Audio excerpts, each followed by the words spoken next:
کسی نے سلطان محمود غزنوی سے یہ بات کہی، اللہ اکبر، کہ آپ کا نالائق بھتیجا میرے گھر میں گھس آتا ہے۔ یہ بات کسی بڑھیا نے کہی حضرت سلطان غزنوی سے کہ آپ کا نالائق بھتیجا میرے گھر میں گھس آتا ہے اور میری بیٹی جوان ہے، بس اس کے آگے میں کچھ نہیں کہنا چاہتی۔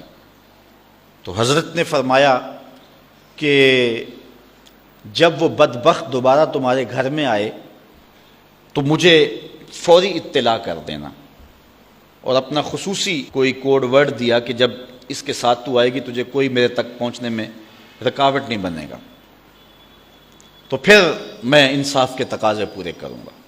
2-3 دن گزرے، بڑھیا آ گئی، رات کا موقع تھا، سلطان اٹھا، تلوار لی اور ساتھ چل پڑا۔ بڑھیا کے گھر میں داخل ہوا، داخل ہوتے اس نے کہا کہ چراغ گل کر دیا جائے۔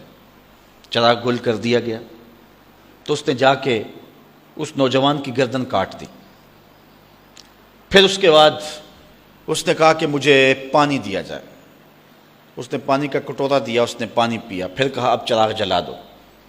جب چراغ جلایا گیا تو اس نے لاش کو دیکھا اور کہا الحمدللہ۔ بڑھیا نے کہا کہ مجھے بتائیں کہ آپ نے یہ 3 کام بڑے عجیب کیے ہیں، جب آئے ہیں تو چراغ بند کروایا ہے، پھر پانی مانگا ہے، اور پھر الحمدللہ کہا ہے۔ تو بادشاہ نے ٹالا، کہا کہ اس راز کو راز رہنے دیا جائے، لیکن بڑھیا ضد کر گئی۔ تو بادشاہ نے کہا سنو کہ تم نے کہا تھا کہ آپ کا بھتیجا ہمارے گھر میں گھس آتا ہے اور میری بیٹی جوان ہے، تو جب میں تمہارے گھر داخل ہوا تو میں نے چراغ اس لیے بجھوا دیا تھا کہ کہیں عدل کے تقاضے پورے کرنے میں رکاوٹ نہ بنے اور بھتیجے کا چہرہ مجھے انصاف کرنے سے روک نہ دے، تو میں نے اس لیے چراغ بجھوا دیا۔ کہا بات سمجھ آ گئی۔ تو کہا آپ نے جب چراغ بعد میں روشن کروایا تو الحمدللہ کیوں کہا؟ کہا کہ میں اس دن سے پریشان تھا کہ میرا خون اتنا گندا ہو گیا کہ بادشاہ کا بھتیجا ہو کے ایک بڑھیا کے گھر میں جا کے یوں زیادتی اور ظلم کرتا ہے، لیکن جب چراغ جلا روشن ہوا تو وہ میرا بھتیجا نہیں تھا، وہ کوئی اور تھا، صرف ہمارا نام استعمال کرتا ہے۔ تو میں نے کہا الحمدللہ، یا اللہ تیرا شکر ہے کہ میری نسل اتنی گندی نہیں ہوئی ہے۔ تو کہا آپ نے پھر فوری پانی منگوایا اور پیا۔ بادشاہ نے کہا بڑھیا یہ راز رہنے دو، یہ نہ پوچھو۔ بڑھیا ضد کر گئی کہ نہیں مجھے یہ بھی بتاؤ۔ تو کہا بڑھیا پھر سن، جس دن سے تو نے بتایا تھا کہ آپ کا بھتیجا میرے گھر میں گھس آتا ہے، اس دن سے نہ میں نے پانی پیا تھا نہ کھانا کھایا تھا۔ میں نے کہا تھا جب تک ظالم کو کیفر کردار تک نہیں پہنچا دیتا اتنی دیر تک نہ کھانا کھاؤں گا نہ پانی پیوں گا۔ اب ظلم کا انجام تو نے دیکھ لیا، اب میرا اتنا حق تو بنتا تھا کہ 2 گھونٹ پانی کے پی لو۔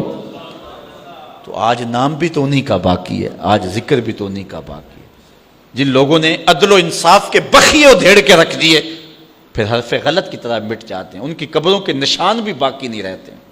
دنیا کے اوپر کتنے لوگ تھے، رضا شاہ پہلوی دیکھ لیں، ایران کا شہنشاہ ایران دیکھ لیں، کہ پھر بعد میں دیکھیے کہ ان کو قبر کے لیے جگہ نہیں مل رہی ہے۔